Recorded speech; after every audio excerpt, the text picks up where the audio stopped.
Michael Kazilny is our legal editor and Major Mark Campbell is from the Salvation Army. Good morning to you both. Good morning.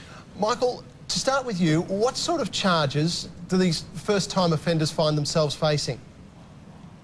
Yes, good morning, Mel and Mark. Good morning, everyone. The first thing I'd like to say, Mark, is that not all people who are summoned to go to a court are necessarily bad people. Good and decent people can and do make mistakes, and people go to court for all sorts of reasons. First-time offenders in all Australian courts are being charged with offences such as drink driving, traffic offences, public disorder offences, Commonwealth and social security offences, all sorts of reasons, Mark. And Mel, with the law changing all the time, more and more offences are being created all the time, which means the courts are getting busier every single year.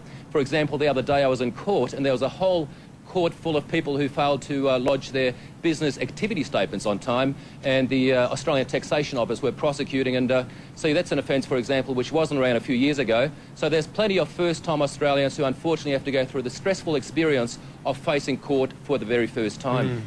Major Mark Campbell, this must be really intimidating then. For a lot of people, I would imagine it would be an extraordinarily scary process to go through. It is. I mean, not only for the accused, you know, fearful, not knowing what the outcome's going to be, quite stressful at times, not only that, but their family as well at times. They're sitting in the court just wondering what's going on.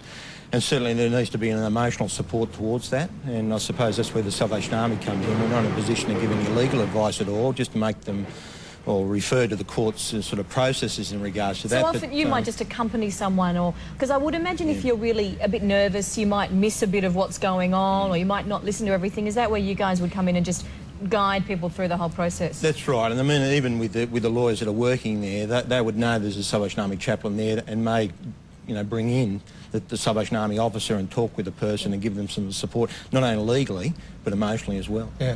Michael, I guess it's fair enough. Most people are concerned about avoiding a criminal record. Just the fact that you go to court, does that mean automatically you're going to have a record and be convicted?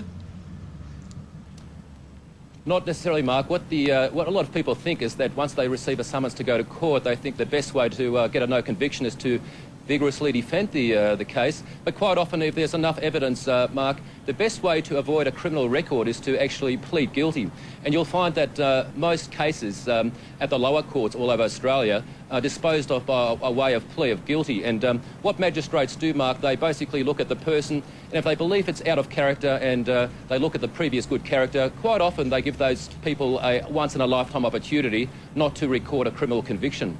Michael, what sort of implications does having a criminal record have? And does it make any difference if it's for a relatively minor offence, such as a traffic infringement, as opposed to something a lot more serious? Good question, Mel. I suppose the traffic offences are called summary offences. The employers and the traffic offences don't worry people too much. It's really the criminal offences which would make a big difference and which of course have many detrimental effects on people. A criminal conviction, Mel, could affect the opportunity to travel. It could affect insurance. It could affect employment. So for a lot of young people who've got a bright future ahead, it's very important to avoid a criminal conviction. It could ruin the rest of their lives.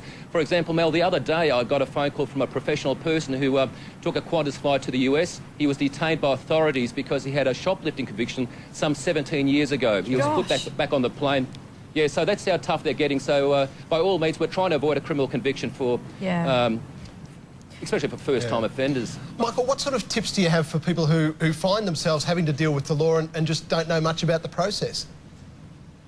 Yes, tip number one is probably to decide which way you want to go, whether you want to plead guilty or not guilty. Number two, get proper legal advice to find out exactly how to get the best result and to minimise your penalty. Number three, dress your best. Show respect for the courts. It's no use turning up in untidy and messy clothing, obviously. Number four, character references are always good. A magistrate will be impressed to see references who can speak about your previous good character. And finally, don't panic. It's no use to worry. Prepare yourself and see the whole incident as a learning lesson. And there's always great people around like the Salvation Army who can help you get back on track. Mark, what sort of advice would you offer to people then who are heading off to court for the first time? Yeah, well, they're very good tips from a legal point of view. I think knowing that there's actually other support out there, that there's Salvation Army officers who are chaplains there, that they can sort of tap into that, refer to that. There's a network of support there, and we're there to sort of help them process that and understand really their rights in that regard on the legal side, and to support them. And it may not be as scary as they think. Yeah, it may not be. Yeah. All right, Mark, we appreciate your time. Michael, you also. Thank you both. Have a good day. Thank you very much. Thank you. Thank you. Bye-bye.